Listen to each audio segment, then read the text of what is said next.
Hey guys, gonna take a break from doing the cut test just for one video. Um, so this is a zero tolerance 0350. Um, I own, I've probably owned about five of these. Um, it's one of my favorite everyday carry knives. It's small but big at the same time. So in my opinion, I'm just gonna say it. This is the best carry knife ZT has ever come out with. And that goes for, I only have the limited edition. So I have the LMAX right there. Let's see if you can. So it's serial, what is that, 606? It's got the LMAX 14C28N on top. This one I keep assisted. I just kind of like it. This one specifically, this is about the only 0350 I keep assisted. And then this is the ZDP 189. Let me see if I can show you that. And it's got kind of a nice edge. ZDP tends to like a higher polish. And this is number 78 out of however many they made. So yeah, let me just kind of talk about this knife. This is a knife that I picked up, not this one specifically. I got the plain Jane black blade with the black G10. Yeah, so that was one of my first high-end knives. I think I got a paramilitary too, and then I bought one of these. And at the time, the Para 2 was kind of blowing up. They were in short supply, I'll say.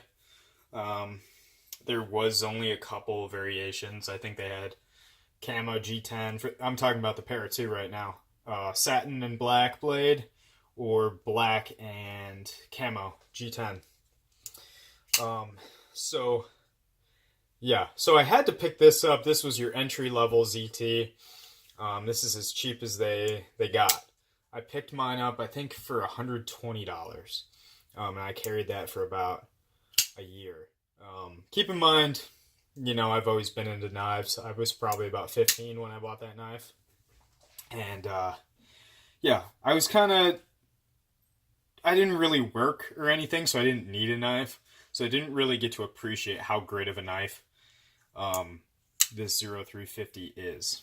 And if you don't use your knives, this video might not really apply to you. Alright, so basically what you're looking at here, it's an ordinary knife. There's nothing remarkable or special about the standard S30V version. What I can tell you from experience is both the LMAX and the ZDP are terrific.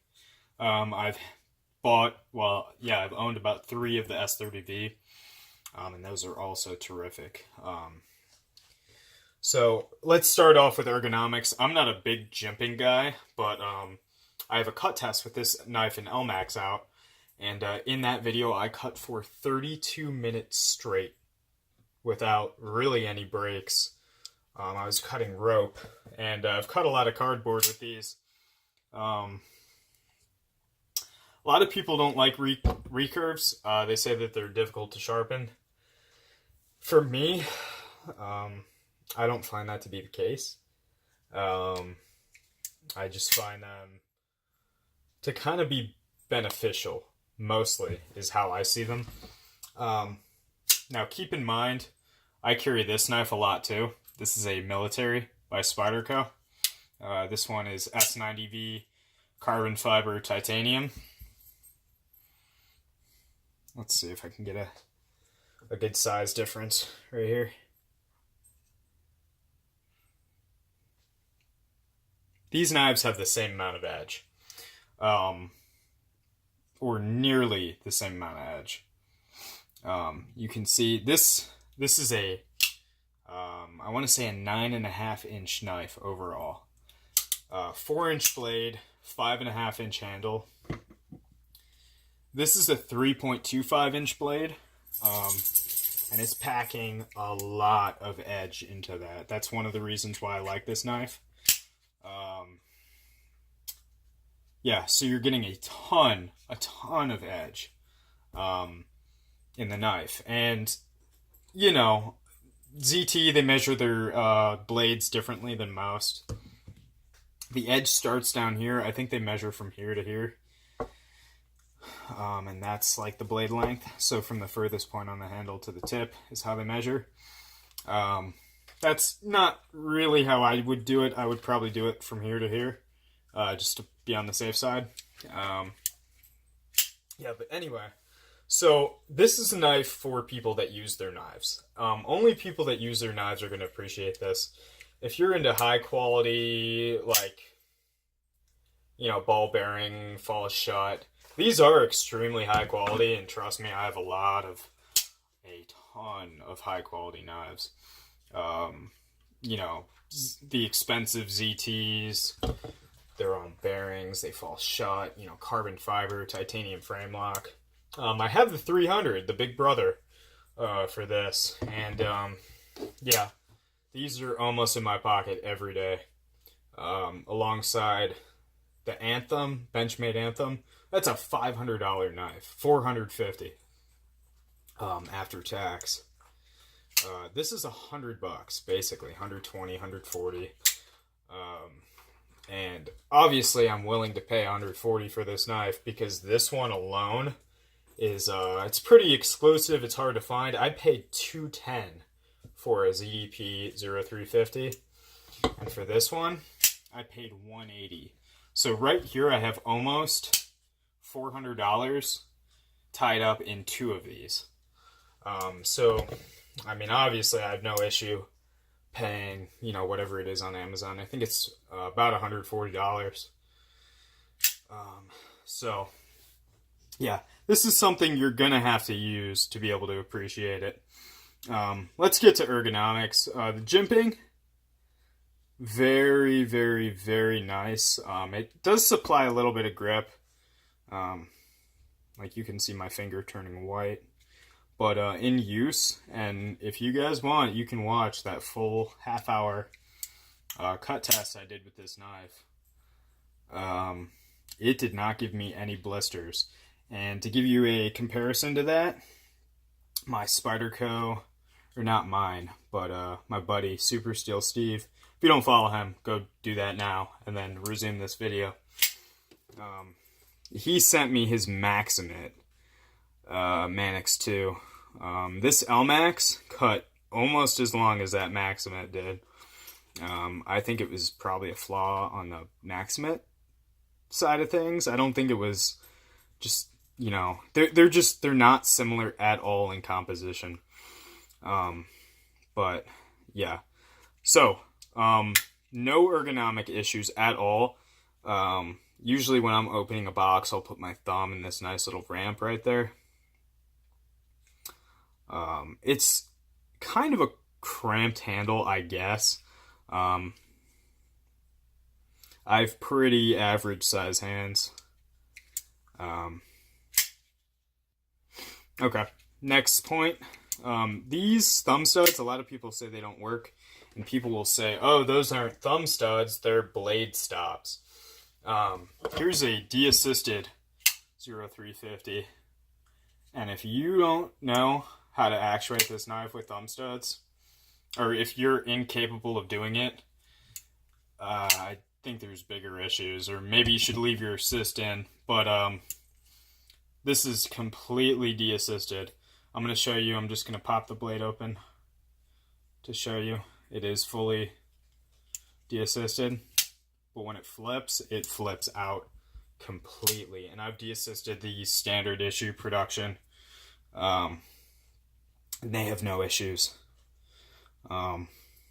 This is interesting. The steel's a little yellow, the ZDP, compared to the 14C28N. I always thought that was interesting. So, yeah, in my opinion, these are the best knives for EDC that ZT has ever come out with. I've tried a lot of them, a ton of ZTs. I'm a big ZT fan.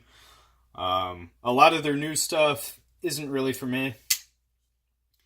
But if you're somebody who's going to beat up your knife, And this is practically strong, not like beefy military strong, where you have like an 8-inch thick liner and then you have a 0.5 millimeter thick cutout. It's very balanced, I'll say. It's strong in the way you're not going to break it, and it's going to last forever. Even if the assist breaks, in my opinion, it's a better knife without it. This one is actually built a little bit differently, and they are both real here. You can see the lock cutout is different, and the tip is a little bit thinner on this LMAX than this ZDP. So these are built a little bit different. In my experience, this one kind of accurately depicts how the S30Vs tend to come. They have that thicker tip. Very nice action. This one doesn't have a great action from the factory. It's assisted. That's why I kept it assisted. It's just a really cool knife, and if you haven't handled one and used one, or if you've handled one, you just didn't like it, I say put some use on it. Get the stonewash version. If you use it and you don't like it, sell it. And you won't lose much money. You'll be able to probably get about 120 out of it, depending on the condition. So yeah, I mean, if you're looking for a new EDC knife, you like ZT, you want to, get into ZT, you have a paramilitary too, you want something a little bit different, I would say definitely go for these. Anybody can argue with me, like, hey, this is a bad EDC knife. I am willing to, take all of you guys on. I thought that this LMAX had a burnt edge, or, overheated edge. Not the case. It performed exceptionally well. As most of my ZTs have. I'd be willing to put money that this could take on most every other EDC knife.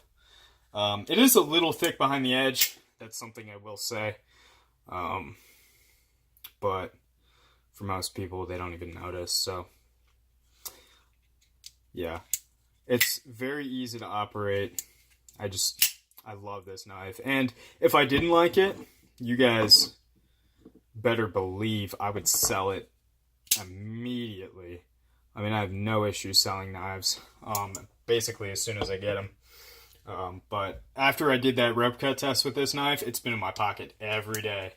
My front pocket. And this guy, I kicked out of my front pocket and I threw it in the back. So... yeah, if you haven't picked up this knife already, you've never owned one, or you have and, maybe you've sold it off a while ago, give it another chance. I promise you will find it's exceptional. It's very high performance.